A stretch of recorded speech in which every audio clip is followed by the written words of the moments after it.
Good morning aspirants, welcome to Exampur. हम हैं कलम से क्रांति। मैं पूर्णिमा गौर स्वागत करती हूँ एक बार फिर से आप लोगों के विज्ञान के पंचामृत में, जहां पे हम 5 क्वेश्चंस करने वाले हैं जो आपके अलग अलग एग्जाम्स के लिए इंपॉर्टेंट है और आपके रिवीजन में सहायता करेंगे। कुछ बच्चों का कहना था कि मैम आप यहाँ पे ज्यादा क्वेश्चंस कराइए, तो बच्चे ज्यादा क्वेश्चंस के लिए आप मेरी रेगुलर क्लासेस से जुड़ सकते हैं, जहां पे भी आपको ऐसे ही अच्छे लेवल के क्वेश्चंस मिलेंगे, ऐसी ही एक्सप्लेनेशंस के साथ मिलेंगे। ठीक है, सुबह 11 बजे एसएससी एग्जाम्स पर एग्जामपुर में मेरी क्लास होती है, आप वहां पे आके मेरे साथ जुड़ सकते हैं।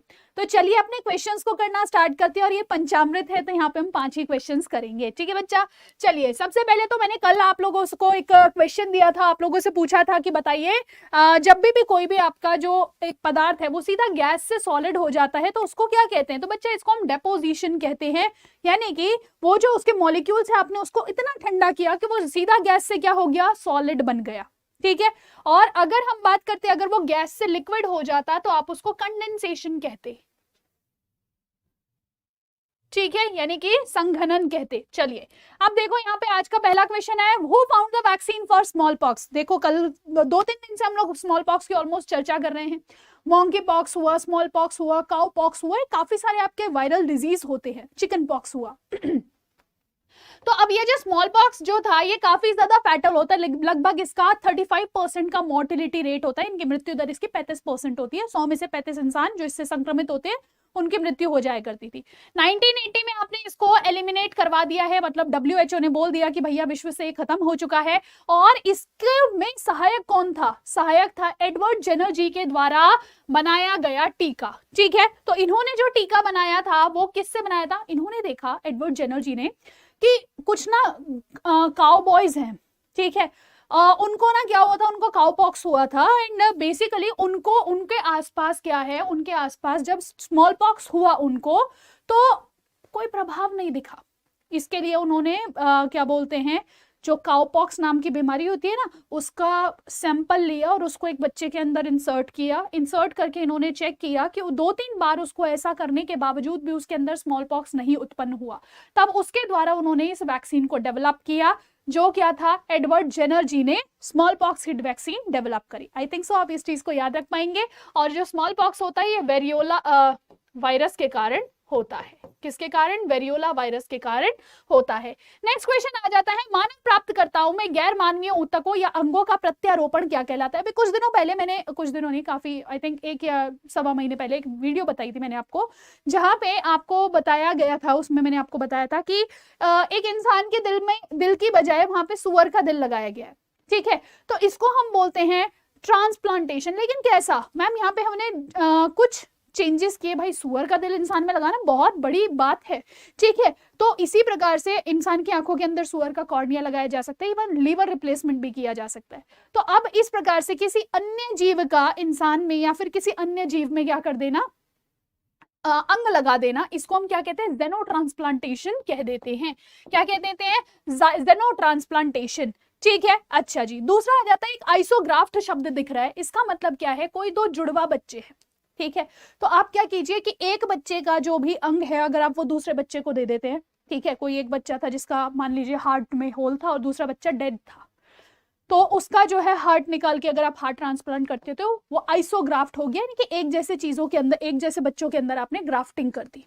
ठीक है, एक अंग निकाल के दूसरे के अंदर लगा दिया।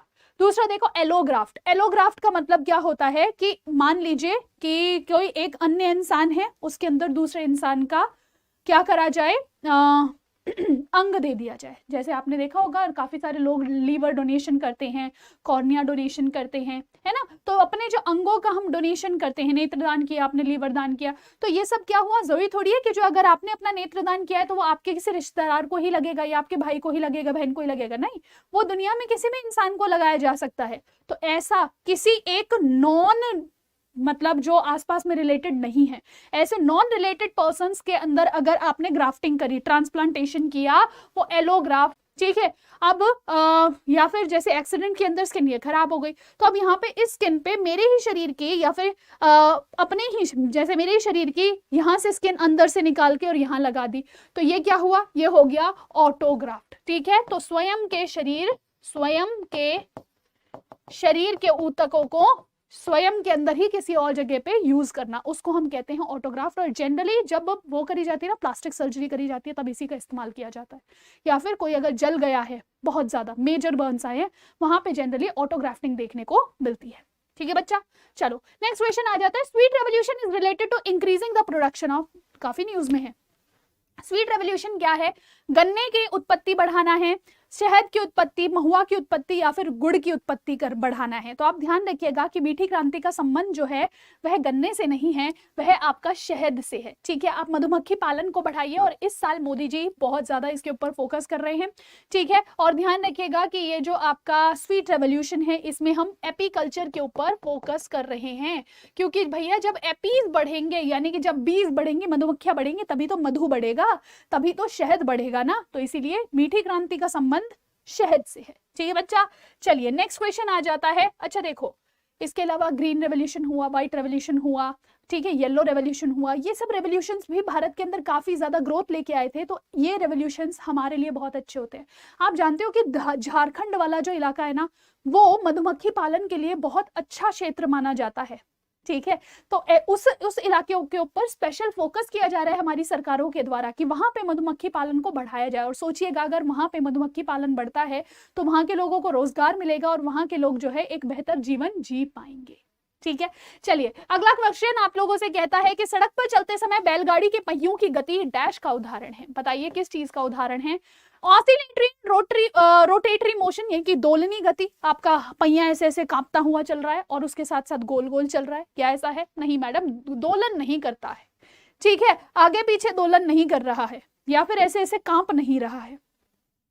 Oscillatory and translatory, ma'am translatory का मतलब है सीध में चलना। हाँ बिल्कुल सही बात है मैम, पहिया सीध में चलता है, लेकिन अगेन दोलन नहीं करता है।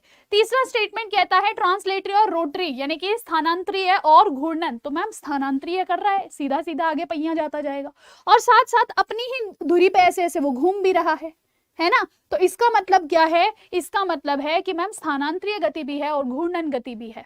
और लास्ट ऑप्शन है केवल स्थानांतरण गति। तो इन सब में सटीक ऑप्शन क्या हो जाता है? आपका ऑप्शन नंबर सी इसका सटीक ऑप्शन हो जाएगा। ठीक है जी, नेक्स्ट क्वेश्चन आप लोगों से आज का लास्ट क्वेश्चन है। कहता है वह न्यूनतम तापमान जिस पर कोई पदार्थ आग पकड़ता है क्या कहलाता है? बताइए जरा जल्दी से।